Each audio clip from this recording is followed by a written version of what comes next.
नमस्कार। आज हम दुनिया के सबसे बड़े और सबसे प्रभावशाली धर्मों में से एक यानी ईसाई धर्म की बुनियादी बातों को समझने की कोशिश करेंगे, वो भी बस कुछ ही मिनट में। तो चलिए सबसे पहले इसके पैमाने को देखते हैं। ईसाई धर्म दुनिया का सबसे बड़ा धर्म है। करीब करीब 2.4 अरब लोग इसे मानते हैं। जरा सोचिए, ये आंकड़ा ही अपने आप में कितना बड़ा है और इसकी पहुंच कहां-कहां तक है। तो सवाल उठता है कि आखिर ये धर्म है क्या।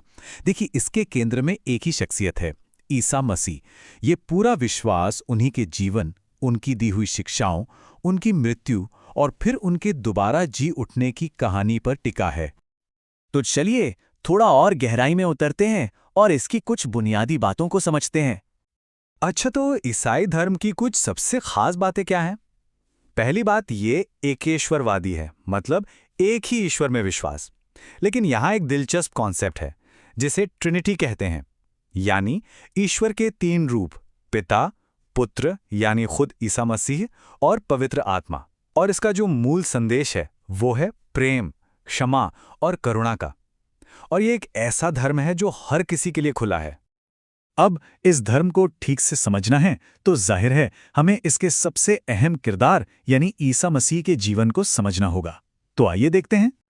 यहां उनके जीवन के 4 सबसे अहम पड़ाव हैं जो ईसाई धर्म की पूरी नींव हैं।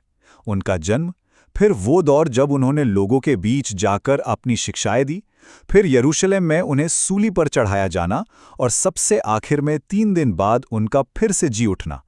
यही 4 घटनाएं सब कुछ तय करती हैं।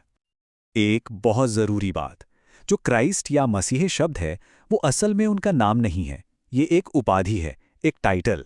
इसका मतलब होता है अभिषिक्त या चुना हुआ, यानी वो इंसान जिसे उद्धारकर्ता के रूप में भेजा गया हो। उनकी शिक्षाएं उस जमाने के हिसाब से काफी क्रांतिकारी थीं। उन्होंने कर्मकांड से ज्यादा इंसान के अंदर के गुणों पर जोर दिया, जैसे कि दया, विनम्रता और मन की शुद्धता। और उनकी सबसे बड़ी आज्ञा बस 2 बातें, ईश्वर से प्रेम करो और अपने पड़ोसी से भी उतना ही प्रेम करो जितना खुद से करते हो। और शायद उनकी सबसे जानी मानी शिक्षा यही है, जिसे गोल्डन रूल भी कहते हैं, दूसरों के साथ वैसा ही व्यवहार करो जैसा तुम चाहते हो कि वे तुम्हारे साथ करें। सोचिए, ये एक लाइन उनके पूरे नैतिक दर्शन का सार है। तो अब सवाल यह है कि ये सारी कहानियां और शिक्षाएं हम तक पहुंची कैसे? इसका जवाब मिलता है उनके पवित्र ग्रंथ बाइबल में। देखिए, बाइबल कोई एक किताब नहीं है, बल्कि ये कई किताबों का एक कलेक्शन है। इसे मोटे तौर पर 2 हिस्सों में बांटा गया है। पहला है पुराना नियम या ओल्ड टेस्टामेंट, जो ईसा मसीह के जन्म से पहले का है और इसकी बहुत सी बातें यहूदी धर्म ग्रंथों से मिलती हैं।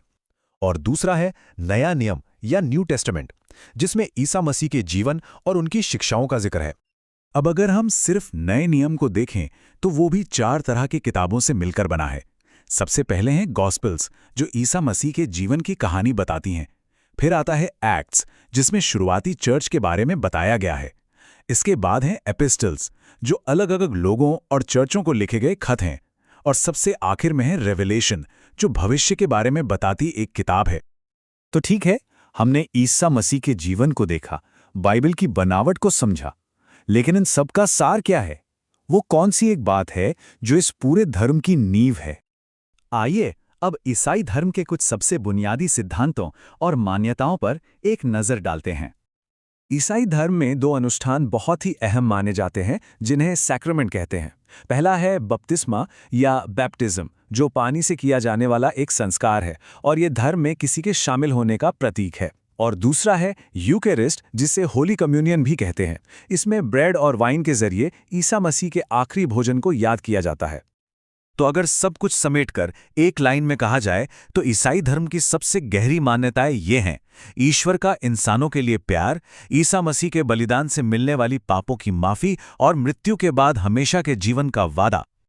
तो चलिए अब इन सारी बातों को एक साथ जोड़कर देखते हैं और समझते हैं कि इस धर्म का दुनिया पर इतना गहरा असर क्यों और कैसे पड़ा। तो अब तक हमने क्या समझा?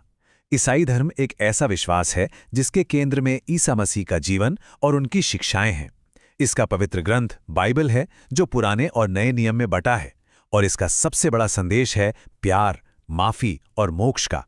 यही वो संदेश है जो यहूदिया के एक छोटे से हिस्से से निकलकर आज दुनिया का सबसे बड़ा धर्म बन गया है। और ये हमें एक बहुत बड़े सवाल पर लाकर छोड़ देता है। आखिर कैसे प्यार और माफी का एक संदेश जो करीब 2000 साल पहले एक छोटे से इलाके से शुरू हुआ था, आज दुनिया के 2 अरब से ज्यादा लोगों की जिंदगी का आधार बन गया है? ये सवाल सिर्फ धर्म का नहीं, बल्कि इतिहास, संस्कृति और इंसान के अपने वजूद के मायने तलाशने के सफर का भी है।